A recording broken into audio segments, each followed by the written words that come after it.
If we talk about coordinate geometry, first of all हमें ये सीखना है बेटा कि यहाँ पे दो चीजों के बारे में बात हो रही है। If you go through the two different words, एक है कोऑर्डिनेट्स। कोऑर्डिनेट्स का मतलब ये होता है we are talking about x and y axis like this which only lie on a plane या whiteboard like this, but it's not in the 3D dimension, या physically आपके पास जो है वो प्रेजेंस नहीं रखते, right? And if you talk about the geometry, a shape which is having the coordinates, right? So coordinate geometry basically deals with a point, एक point जिसके कोऑर्डिनेट्स आप डिफाइन करते हो, whether the point is placed on any on any axis, किसी भी axis पे हो सकता है। Let's say if I draw 1 2 3 4 5, ये मैंने एक्सिस पे एक पॉइंट प्लेस कर दिया। अब ये जो मैंने एक्सिस पे पॉइंट प्लेस किया बेटा, इस पॉइंट के दो आपके पास जो है इस पॉइंट के कोऑर्डिनेट्स हैं which is having x y on x axis as well and y axis as well. अब ये एक्स और वाई किस तरीके से हैं? अगर हम मेन एक्स एक्सिस की बात करते हैं तो वी क्लियरली नो कि यहां पे जो एक्स की वैल्यू है वो 1 है, and on the main x axis the value of y is 0। तो जो कोऑर्डिनेट आपके पास आया that is 1,0। So this is basically the coordinate of a point. ठीक है। अब लेट्स से एक और आपके पास जो है वो मार्किंग होती है 1 2 3, ये नंबर लाइन है। लेट्स से एक पॉइंट और आ गया आपके पास दिस वन। इस पॉइंट की अगर बात करते हैं तो इस पॉइंट पे आपके पास जो है अगेन एक्स और वाई एक्सिस के दोनों के कोऑर्डिनेट्स हैं मेरे पास, यानी ये एक्स पे 3 है, वाई पे 3 है, और दोनों का इंटरसेक्शन पॉइंट मेरे पास ये आ गया। So if we write down the coordinates we have to write down x first, तो 3 हो गया, और सेकंड आपके पास जो है वो y लिखा जाएगा जो 3 है। So coordinate of a point b, let's say if we name it as b, तो coordinate of point b is 3,3। ये 3,3 हो गया मेरे पास। ठीक है। लेट्स से अगर मेरे पास एक और पॉइंट आता है, for example this one, and if we name this point as c and we ask you to find out the coordinates of a point, तो इसके कोऑर्डिनेट आपने फाइंड आउट करना है। आप किस तरीके से फाइंड आउट करोगे? It will B 5,1। 5,1 क्यों होगा? क्योंकि एक्स एक्सिस पे ये क्या है बेटा? 5 है, और वाई एक्सिस पे क्या है? 1 है। So it's 5,1। अब यहाँ पे क्वेश्चन अराइज होता है कि हम यहाँ पे जो है वो एक्स वाई जेड को डिस्कस क्यों नहीं कर रहे हैं? क्योंकि if you people have, some of you have opt the subject which is known as physics as well. ठीक है। कुछ ऐसे होंगे जिन्होंने मैथ्स के साथ फिजिक्स भी लिया है, कुछ होंगे कॉमर्स के जिन्होंने नहीं लिया, लेट से। ठीक है। तो अगर आप जो है वो फिजिक्स लेते हो, और फिजिक्स में आपने देखा होगा जब आप वेक्टर्स पढ़ते हो and you break down into the components, तो वो एक्स वाई और जी कभी कभार आ जाता है, जिसे आप 3 डायमेंशनल वेक्टर्स भी कहते हो, राइट? तो वो जो 3 डायमेंशन होता है that consist of x y and z, that is 3 dimensional which exist physically, जिसकी इस वर्ल्ड में प्रेजेंस मौजूद है। ठीक है। लेकिन if you talk about the coordinate geometry we only deal with the coordinates on a plane, on a whiteboard, on a paper. That means it consist of only two axis which is x and y. ठीक है। ये physically आपके पास जो है वो, इसे हम फिजिकल प्रेजेंस का मतलब क्या है कि हम इसे छू नहीं सकते, हम इसको जो है वो टच नहीं कर सकते। जैसे लेट सपोज अगर मैं आपसे कहता हूं if you talk about a circle, if we talk about a rectangle, it can be made on a plane, it can be made on a whiteboard, it can be made on a paper, लेकिन इसकी physical appearance कोई नहीं है। Circle की physical appearance नहीं हो सकती। सो 3D आपके पास जो शेप ऑफ अ सर्कल है वो स्फेयर होती है, जो फिजिकल अपीयरेंस रखता है, जिसको हम टच कर सकते हैं, जिसको हम यूज कर सकते हैं according to the requirement. Similarly, if we are having a square is a 2D shape which can be made on a plane, which can be made on a whiteboard, but if we talk about 3D shape of a square, it's a, what it will be? It will be a cube. Square का 3D shape क्या होता है? Cube होता है। Cube is a physical appearance, cube is lying in 3 dimension. ठीक है। Real world existence है उसकी। सिमिलरली कोऑर्डिनेट्स में भी 2 और 3 टाइप के आपके पास होते हैं। If you talk about 3 type या 3 axis coordinate x y and z, it will be in the physical form, it will be in the physical appearance. लेकिन जो कोऑर्डिनेट ज्योमेट्री आप डील कर रहे हो, जो चैप्टर ये पढ़ रहे हो, it only deals with the 2 axis that is x and y. ठीक है। तो ये हमारे पास हम अच्छा, अब देखो यहां पे अगर मैंने आपके सामने कुछ पॉइंट्स मार्क डाउन किए जिसके अंदर मैंने एक्स और वाई एक्सिस को आपके सामने बना के बता दिया कि अगर मेरे पास जो है वो एक पॉइंट किसी भी पोजीशन पर लाई कर रहा होगा, उसकी डेफिनेटली कोई ना कोई एक्स और वाई एक्सिस का वैल्यूज होंगे। लेट सपोज मैं एक और पॉइंट अगर कंसिडर करता हूं और वो पॉइंट आपके पास ये पॉइंट आ गया which is on y axis, if we name it as D. ये डी है मेरे पास, ठीक है। तो डी की अगर मैं कोऑर्डिनेट्स की बात करता हूं तो वाई पे तो 3 नजर आ रहा है, एंड वी ऑल नो कि जब भी आप मेन वाई एक्सिस की बात करते हो तो यहां पे एक्स नहीं होता, एक्स की वैल्यू 0 होती है। So coordinate will be 0,3। अब जो कॉमन मिस्टेक होती है स्टूडेंट्स में, they will write it as 3,0, जो गलत है। 3,0 का मतलब यह है कि you have made the value of x as 3 and y as 0, which is this one, ठीक है। और अगर आप ये वाली मार्क कर रहे हो तो ये गलत हो जाएगा क्योंकि पॉइंट तो यहां पर मेरे पास मौजूद है, ठीक है। तो इसका बहुत ध्यान रखना कि एक्स हमेशा पहले लिखा जाता है और वाई जो है वो हमेशा बाद में लिखा जाता है, ठीक है। ये बात तो आपके पास एक थोड़ा सा इंट्रोडक्शन हो गया रिगार्डिंग कोऑर्डिनेट ज्योमेट्री। अब कोऑर्डिनेट ज्योमेट्री के अंदर लेट सपोज मैं आपसे ये बात करता हूं, we are having the different points. अब इन डिफरेंट पॉइंट्स के अंदर मैं दो पॉइंट्स को ज्वाइन करता हूं और एक स्ट्रेट लाइन प्लॉट करता हूं, ठीक है। लेट से मैंने आपसे ये कहा कि मेरे पास पॉइंट ए और पॉइंट बी, इनको मैंने ज्वाइन किया और ज्वाइन करके एक स्ट्रेट लाइन मैंने यहां पे प्लॉट कर दी, ठीक है। सबसे पहले तो ये समझना, this line is not a line, सही है। This line is not a line का मतलब क्या है कि ये लाइन जो है वो लाइन नहीं है बल्कि लाइन सेगमेंट है, ठीक है। पहला कंफ्यूजन जो मोस्ट ऑफ द स्टूडेंट्स को या तो नहीं पता होता या पता होने के बावजूद जल्दबाजी में जो बोल जाते हैं, it's not a line, it's a line segment. Line की डेफिनेशन ये होती है कि बेटा a shape which is having no bends no curve and is extending at both ends, दोनों एंड्स पे एक्सटेंड हुआ हुआ है, अनलिमिटेड जा रहा है। कहां तक लाइन है नहीं पता, that is known as a line. If we talk about a line segment, that means it the line which is having the exit points on its end, दोनों एंड्स पे अगर मेरे पास एग्जिट पॉइंट है तो वो लाइन सेगमेंट कहलाता है instead of a line. And we all know if we talk about the segment, segment क्या चीज होती है, किसी भी चीज का एक particular portion, that is known as a segment. It can be a segment of a TV show, it can be a segment of a line. इसी तरीके से सेगमेंट की अगर बात करते हैं तो it can be a segment of a circle as well, उसके अंदर से भी आपके पास हो सकता है। तो आपके पास बेसिकली एक पर्टिकुलर कोई भी चीज, कोई भी मैटर मेरे पास, कोई भी जो है वो प्रोग्राम है, कोई भी डायग्राम है, उसका एक पर्टिकुलर एरिया अगर मैं फाइंड आउट करता हूं या कैलकुलेट करता हूं तो वो मेरे पास जो है वो क्या कहलाता है, सेगमेंट कहलाता है, ठीक है। Similarly if you talk about a line segment, तो लाइन सेगमेंट के अंदर मेरे पास अगर लाइन का एक पर्टिकुलर हिस्सा, लेट सपोज कि मेरे पास एक लाइन है, दोनों एंड्स पे आपके पास जो है वो एक्सटेंड हुई हुई है,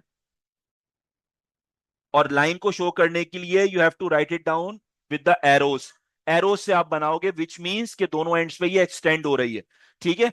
if we take this from this to this, if this is your point A and this is your point B, और मैं ये वाला पार्ट जो है सिर्फ लाइन का चूज कर रहा हूं, और मैंने ये कह दिया कि ए के लेट सपोज कोऑर्डिनेट जो है वो यहाँ पे मेरे पास 1,0 है, और बी के जो कोऑर्डिनेट है वो मेरे पास यहाँ पे 3,3 है। So now this A B is a line segment, it's not a line, ठीक है बेटा।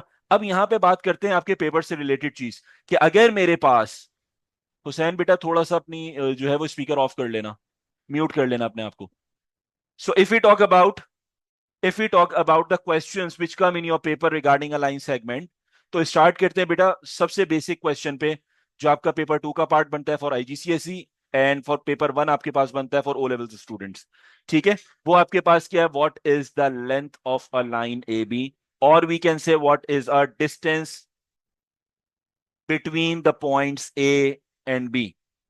डिस्टेंस मेरे पास क्या है या लेंथ क्या है, उसको कैलकुलेट करने के लिए we have a formula which is d equals square root of x2 minus x1 whole square plus y2 minus y1 whole square, सही है। अब यहां पे हमारे पास लेट से पॉइंट ए जो था वो आपके पास था 1,0, और पॉइंट बी बेटा आपके पास है 3,3। Now they ask you to find out the distance between the two points और the length of a line.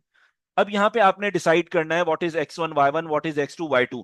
The most common mistake which some of the students do is x1 x2 y1 y2, और ये उन्हें पता होता है कि x1 y1 और x2 y2 है, लेकिन जल्दबाजी में या पैनिक सिचुएशन में पेपर में ये काम खराब करके आ जाते हैं जो मैं आपके सामने मेंशन कर रहा हूं। It can never be x1, x2, y1 and y2. The reason behind, as we have discussed earlier, कि मेरे पास जब भी कोऑर्डिनेट लिखे जाते हैं तो x और y साथ में लिखा जाता है। ठीक है, कभी भी x और x आपस में साथ में नहीं लिखा जाएगा। तो अब क्वेश्चन अराइज होता है कि what we name it, will it be x1 y1 x2 y2, या फिर इसको मैं x2 y2 कहूंगा और x1 y1 कहूंगा। We have both options and both of them are correct. There is no hard and fast rule कि आप जो है वो पहले वाले को x1 y1 कहो और दूसरे वाले को आप x2 y2 कहो, राइट। तो अब आपके ऊपर है, आंसर दोनों सिनेरियोज में जो है वो आपके पास सही आएगा, गलत नहीं आएगा। ठीक है, सो लेट्स से कि अगर मैं आपके सामने जो है वो x1 y1 x2 y2 का सिनेरियो रख रहा हूं, जो मेरा पहला कोऑर्डिनेट है उसको मैंने कह दिया x1 y1, और जो मेरा सेकंड कोऑर्डिनेट है b के जो है वैल्यूज हैं वो उसको मैंने x2 y2 कह दिया। If I substitute them, so d equals x2 minus x1, which is 3 minus 1 z equals 3 minus 1 whole square, plus y2 minus y1, which is 3 minus 0 whole square. 3 minus 1 whole square, that means 2 square, which is 4, plus 3 square, which is 9. So the value of d is square root of 13. आखिर में आप units लगा दोगे, it will indicate कि आपके पास जो point A और बी के बीच का डिस्टेंस है या लेंथ है वो मेरे पास स्क्वायर रूट ऑफ 13 यूनिट्स है। The second question which appear in your paper regarding a line is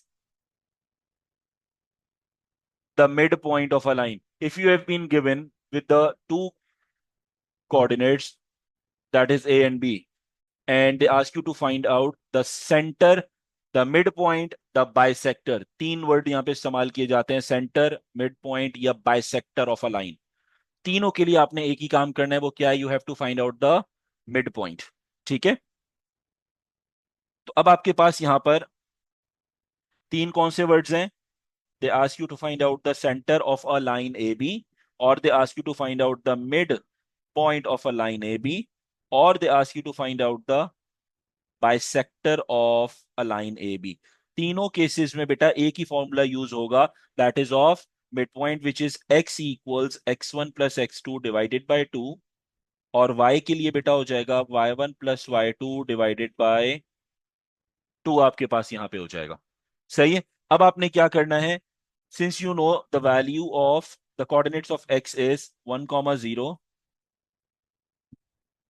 the coordinate of b, the coordinate of a is 1 comma 0 and the coordinate of b is 3 comma 3, if I'm not wrong.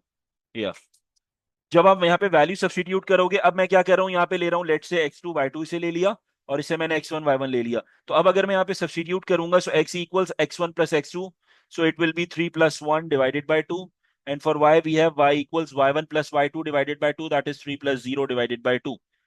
x का answer बेटा आपके पास आ गया 4 divided by 2 which is equals to, और y का answer directly 3 upon 2 आ गया, और you can write it in the form of decimal which is equals 1.5। So the mid point और the bisector of a line A B is 2 1.5। ये हमारे पास answer आ गया। ठीक है, अच्छा अब देखो, हमारे पास यहाँ पे जब भी इस टाइप का क्वेश्चन आता है, इतना इजी इतना सिंपल नहीं आता। कभी कभार वो क्वेश्चन के अंदर कुछ चीजें आपको, कुछ कंडीशंस ऐसी दे देते हैं जिससे स्टूडेंट जो है वो कंफ्यूज हो जाता है। ठीक है, लेट्स से उन्होंने क्वेश्चन आपको दिया और क्वेश्चन में ही कहता है अ line A B having the coordinates of A 2 3 and bisector of AB is 1 4, find the coordinates of B। अब क्वेश्चन को थोड़ा सा एनालाइज करना है, इलस्ट्रेट करते हैं, डायग्राम बनाते हैं सबसे पहले। आपसे ये कहता है कि मेरे पास एक लाइन है विच इज ए बी, ठीक है। अब आपको ये पता है कि ए के जो कोऑर्डिनेट्स हैं उसने आपको मार्क करके दे दिए, दैट इज 2,3, ये उसने आपको बता दिया। और साथ में उसने एक और कोऑर्डिनेट दिया है, that is the bisector of line A B. यानी बाइसेक्टर का मतलब क्या है, मिड पॉइंट, मिड वैल्यू, यानी ये वाला वैल्यू एमपी। ये आपके पास कितने के बराबर है, दैट इज 1,4 के बराबर है। And they ask you to find out the value of B, the coordinates of B.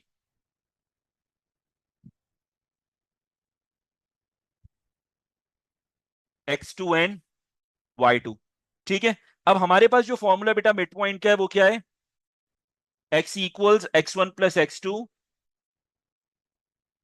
Divided by 2, y equals y1 plus y2 divided by 2। अब यहां पे जो मोस्ट कॉमन मिस्टेक होती है स्टूडेंट के बीच में, जो स्टूडेंट्स कॉमन बहुत ज्यादा गलती करते हैं, वो ये कि ए को तो वो x1 y1 कंसिडर कर लेते हैं, और जो बाइसेक्टर है उसे वो x2 y2 कंसिडर करते हैं। That is the most common mistake. सही है। तो इसको जहन में रखना बेटा हमेशा, कि आपके पास जो बाइसेक्टर होता है, जो मिड पॉइंट होता है, that will always be x and y, it can never be x2 y2 या x1 y1। ये नहीं हो सकता। ये हमेशा क्या होता है, एक्स और वाई होता है। ये आपके पास x1 y1 होता है, और जो आपके पास सेकंड वर्टेक्स है वो आपके पास क्या हो जाएगा बेटा, x2 y2 आपके पास यहां पे हो जाएगा। अब आप क्या करोगे बेटा, वैल्यू सब्स्टिट्यूट करते हैं। अब अगर मैं वैल्यू सब्स्टिट्यूट करता हूं, तो x1 की वैल्यू बेटा आपके पास यहां पे क्या है, 2 plus x2, we need to find out, और x की जो वैल्यू है वो क्या है, 1 है। सिमिलरली y की जो वैल्यू है बेटा 4 है, इक्वल्स y1 की वैल्यू हो गई 3, y2 आपने फाइंड आउट करना है, डिवाइडेड बाय 2 आपके पास यहां पे हो जाएगा। सही है। अब आप नेक्स्ट क्या करेंगे, 2 equals 2 plus x2, so the answer of x2 is 0। और इसकी बात करते हैं तो 8 इक्वल्स 3 प्लस y2, सो 8 माइनस 3 बेटा 5 हो गया, विच इज इक्वल्स y2। तो अब आपके पास जो b के कोऑर्डिनेट्स आ गए, वो मेरे पास बेटा 0,5 है।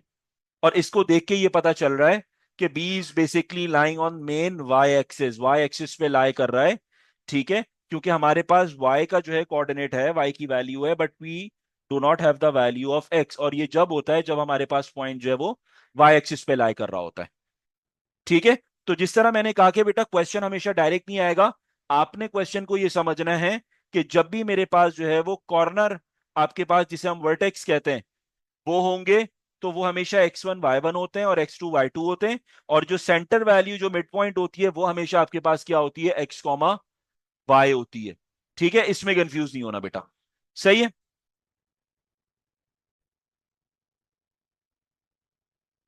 अच्छा, अब देखो, अगर आपके पास बेटा क्वेश्चन है, क्वेश्चन के अंदर आपसे ये कहा जाता है कि you have to find out a gradient of a line.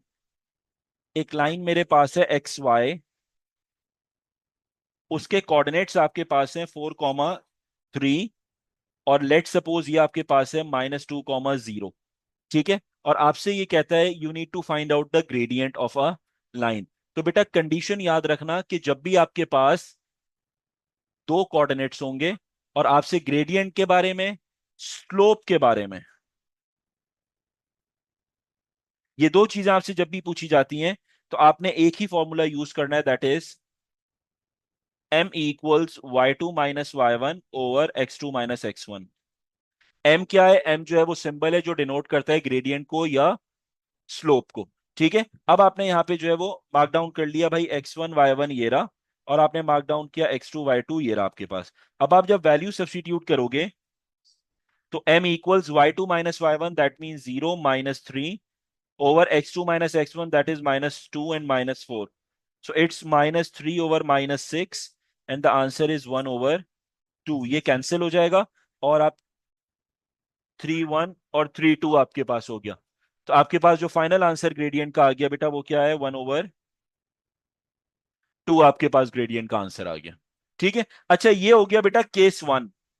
Case one मैंने इसे क्यों कहा, क्योंकि आपके पास ग्रेडियंट का क्वेश्चन जो है वो सिर्फ इस तरीके से नहीं पूछा जाता, बल्कि एक और तरीका होता है। वो क्या है, केस टू के अंदर बेटा आपसे लेट सपोज कहता है you have been given with a line and instead of the coordinates आपको इक्वेशन ऑफ अ लाइन दे दी गई, 2x + 3y इक्वल्स 6। ये इक्वेशन ऑफ अ लाइन है और लाइन का नाम है ए बी, एंड आपसे कहता है you have to find the gradient of line A B.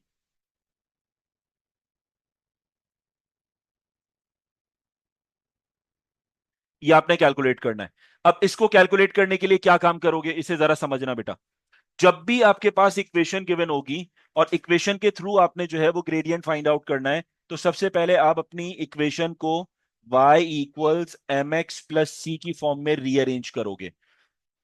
किसी भी फॉर्म में आपके पास इक्वेशन गिवन हो, आपने इसे y equals m x plus c की फॉर्म में लिखना है। तो अब अगर मैं यहाँ पे जो है वो एक चीज आइडेंटिफाई करता हूं कि ये जो y है, ये मेरे पास according to the formula subject बना हुआ है, तो इसका मतलब है जो भी इक्वेशन मेरे पास है उसमें मैंने y को पहले सब्जेक्ट बनाना है। अब अगर मैं y को यहाँ पे बेटा सब्जेक्ट बनाता हूं, तो मेरे पास ये क्या हो जाएगा, इक्वेशन है 2x + 3y इक्वल 6। अगर मैं यहाँ पे 3y लिखता हूं और पॉजिटिव 2x को राइट हैंड साइड पे भेज के -2x कर दिया और +6 हो गया ये, ठीक है। अब मेरे पास y को सब्जेक्ट बनाने के लिए जो 3 है, ये मेरे पास क्या हो जाएगा, डिवाइड होगा। So it will B -2/3x + 6/3। अब डिवीजन में ऐसे भी कर सकता था कि होल डिवाइड करके लगा दिया, एक दफा लिख दिया 3, या फिर आप एलसीएम करके लिख दो। एलसीएम करके लिखोगे तो आपके लिए काम थोड़ा सा आसान हो जाएगा, आप डायरेक्टली कंपेयर कर सकते हो, ठीक है। तो अब अगर मैं कंपेयर करता हूं तो मेरे पास यहां पर बेटा एक्स का जो कोफिशिएंट आपको यहां फिलहाल नजर आ रहा है वो ग्रेडियंट है, और इसी तरह जो आपने इक्वेशन फाइंड आउट की उसका जो कोफिशिएंट आपको नजर आ रहा है that is also a gradient which is -2/3। So you can directly, after comparison you can directly say the value of a gradient of a line AB is -2/3। ये case number 2 है, ठीक है बेटा। अब आते हैं आपके पास केस नंबर 3 पे।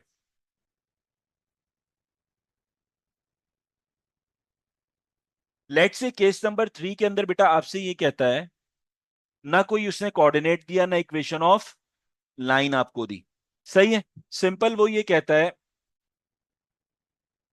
कि मेरे पास लेट सपोज एक ग्रेडियंट ऑलरेडी मौजूद था, ठीक है बेटा, समझना बात को, क्योंकि ये क्वेश्चन आपके पास जो है वो पास पेपर का है।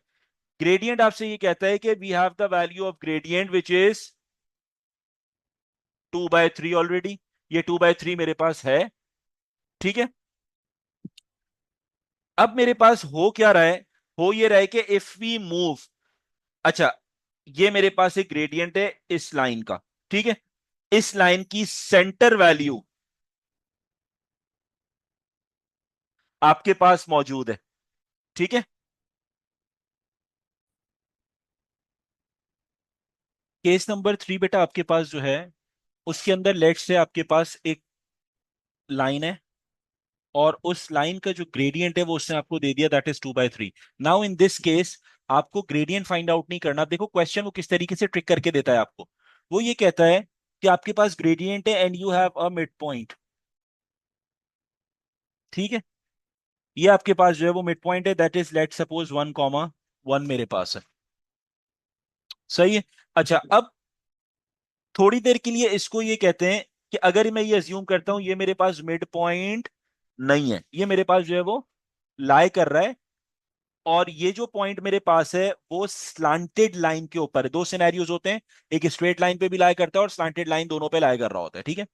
अब लेट से मेरे पास ये कोऑर्डिनेट एक गिवन है एक लाइन के ऊपर that is 1,1, and they ask you to find out the coordinate of A and B by using only the two conditions that is gradient and this point, if we call it as midpoint चलो तो भी ठीक है, सही है। ये आपने जो है वो फाइंड आउट करना है। अब आप क्या काम करोगे, इसे थोड़ा सा समझना जरा। जब भी इस टाइप का सिनेरियो आता है अब आप यहाँ कोई वर्किंग नहीं कर सकते हो, उसका रीजन है, रीजन ये है कि आप क्या फॉर्मूला लगाओगे। फॉर्मूला ग्रेडियंट का होता है let suppose y2 - y1/x2 - x1। You do not have the value of x1 y1, you do not have the value of x2 y2।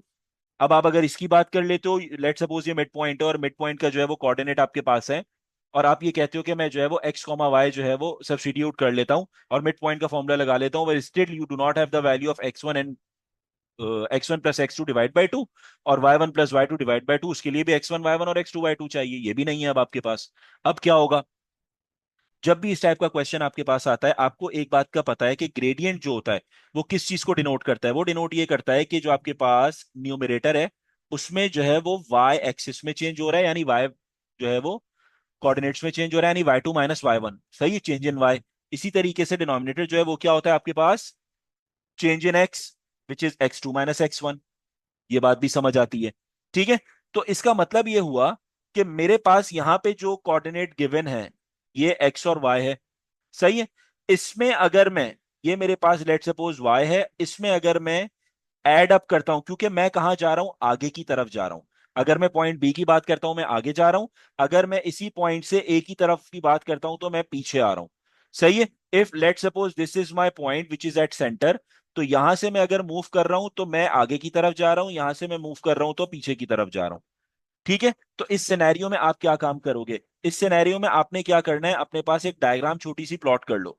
वो डायग्राम कैसे होगी ये देख लो। आपने सिंपल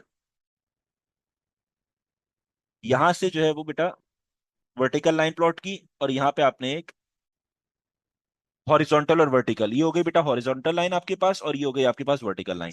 सिमिलरली यहां पे भी आपने यही काम किया, थोड़ी देर के लिए आपने ये कहा कि ये मेरे पास क्या हो गया, ये इसको थोड़ा सा और नीचे ले आ जाते हैं। ये आपके पास बेटा आ गया, यहां तक आ गई हॉरिजॉन्टल लाइन, और ये आ गई आपके पास वर्टिकल लाइन, ठीक है। अब ये जो हॉरिजॉन्टल लाइन होती है, ये हॉरिजॉन्टल लाइन किस चीज को डिनोट करती है आपके पास, किस एक्सिस में चेंज आता है, एक्स में या वाई में, एनी वन ऑफ यू जो मुझे ये गाइड कर सको। ये हॉरिजॉन्टल लाइन किस चीज को डिनोट करती है कि मेरे पास हर पॉइंट में किस में चेंज आ रहा है, एक्स में चेंज आ रहा है, ठीक है। तो ये तो मेरे पास शो कर रहा है आपके पास डेल एक्स को, ठीक है। ये जो आपके पास है वर्टिकल लाइन, ये किसको शो कर रही है, ये शो कर रही है कि मेरे पास यहाँ पे हर पॉइंट पे y की वैल्यू चेंज हो रही है, so it's basically del y। Similarly अगर मैं यहाँ पे, अच्छा ये कोऑर्डिनेट्स आपके पास यहाँ पर है तो मैं यहाँ लिख देता हूँ, ठीक है, ये इसके कोऑर्डिनेट है तो मैं यहाँ लिख रहा हूँ आपके सामने, इसको थोड़ा सा और ऊपर ले जाते हैं, ये हो गया चलो।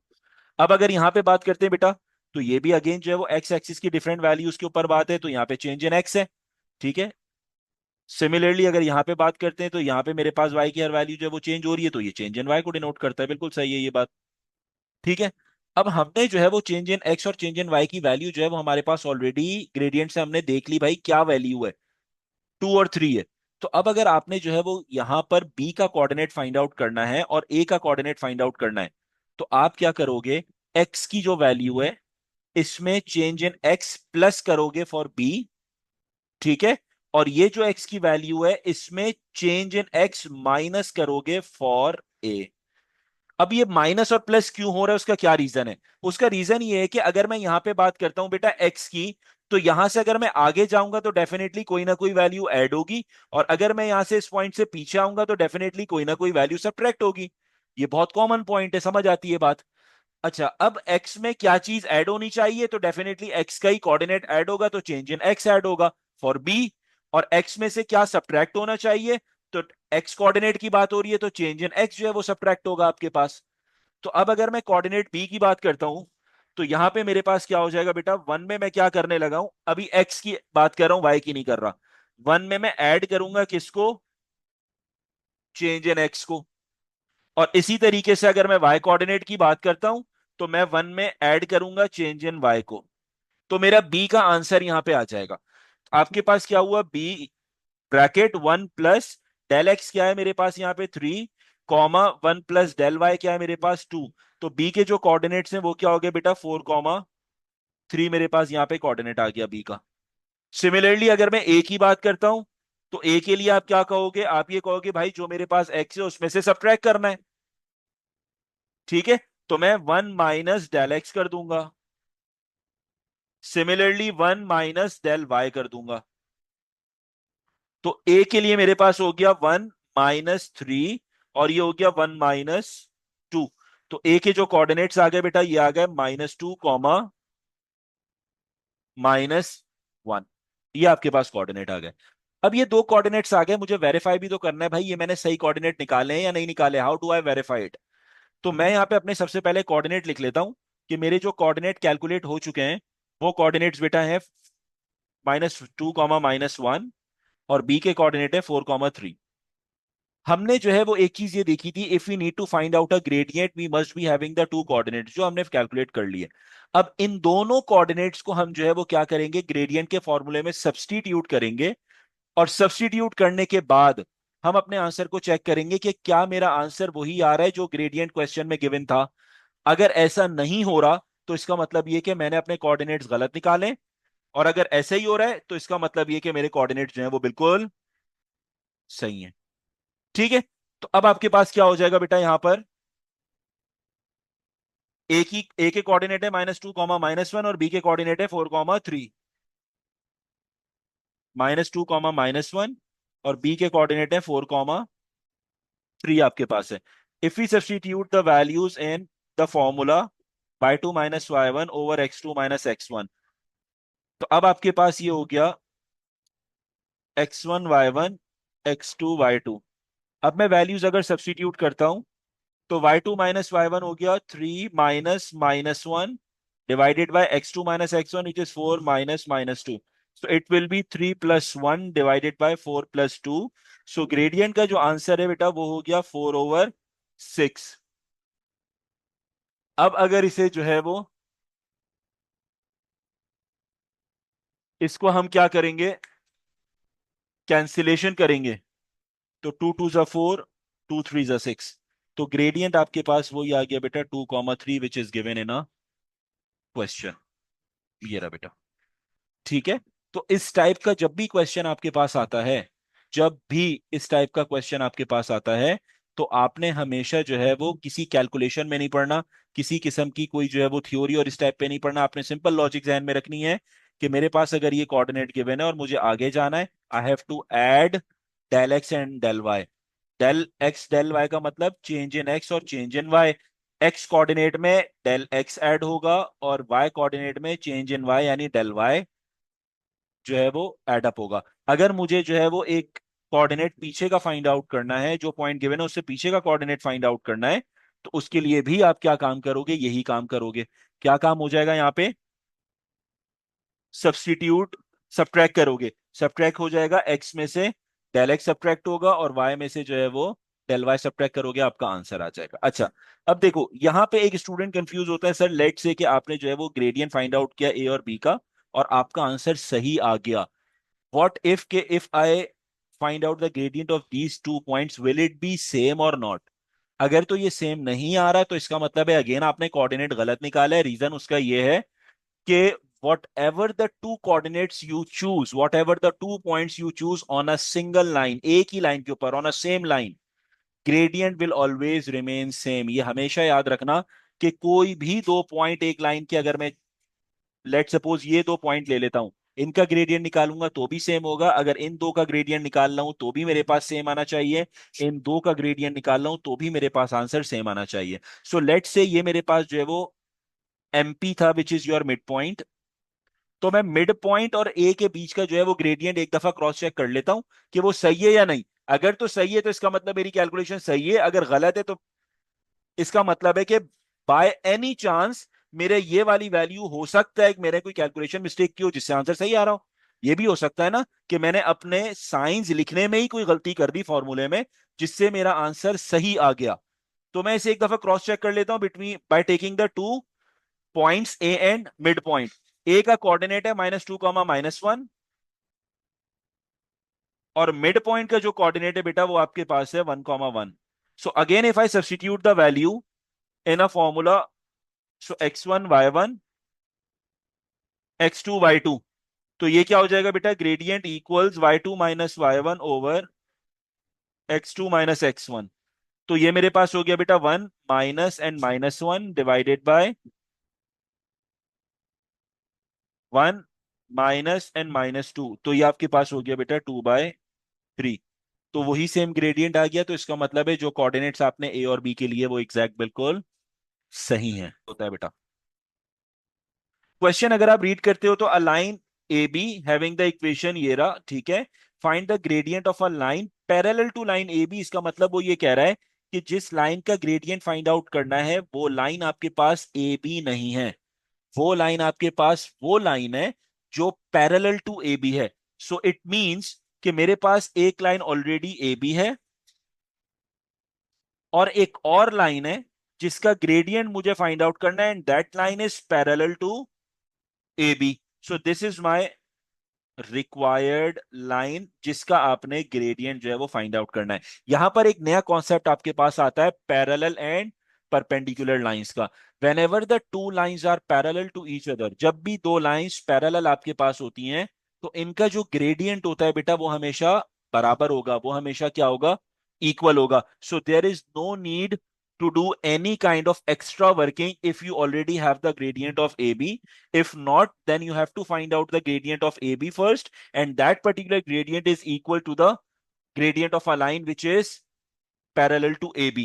ठीक है, तो सबसे पहले आप क्या करोगे, लाइन ए बी, अच्छा इक्वेशन भी इसी की गिवन थी, 4x इक्वल्स 3y माइनस 12, तो इसको आप रीअरेंज करो सबसे पहले y equals mx plus c को यूज करते हुए। So you have to make y as a subject, तो ये आपके पास हो जाएगा बेटा 4x equals 3y minus 12, minus 12 को आप लेफ्ट हैंड साइड पे भेज दोगे, it will be positive 12 equals 3y। Now you have to make y as a subject, तो 3 को डिवाइड करोगे, so 4x divided by 3 plus 12 divided by 3 equals y। तो y equals 4x over 3 plus 4, 4 क्यों आ गया, ये कैंसिल हो जाएगा। ठीक है, तो अब अगर मैं कंपेयर करता हूं, मेरे पास यहां पे 4 over 3 is a coefficient of x, and according to the formula m is a coefficient of x. ठीक है, तो m is basically a gradient, तो hence we can say the gradient of line AB is 4 over 3. Gradient of AB जो है वो कितने के बराबर है आपके पास, 4 over 3 के बराबर आ गया। अब हमने ये देखा कि जब भी दो लाइंस, एज वी नो कि जब भी दो लाइंस पैरेलल होती हैं तो उनका ग्रेडियंट आपके पास जो है वो क्या होता है, सेम होता है। So we can directly say that gradient of parallel line also equals to 4 by 3, and the reason behind these two lines are parallel. ठीक है, तो हम डायरेक्टली ये कह सकते हैं जो M2 है, क्योंकि ऊपर वाली जो लाइन है वो M1 हो जाएगी या MAB हो जाएगी और जो सेकंड लाइन है वो M2 हो जाएगी, तो ग्रेडियंट ऑफ लाइन 2 आपके पास जो है वो भी 4 over 3 के बराबर आपके पास हो गया।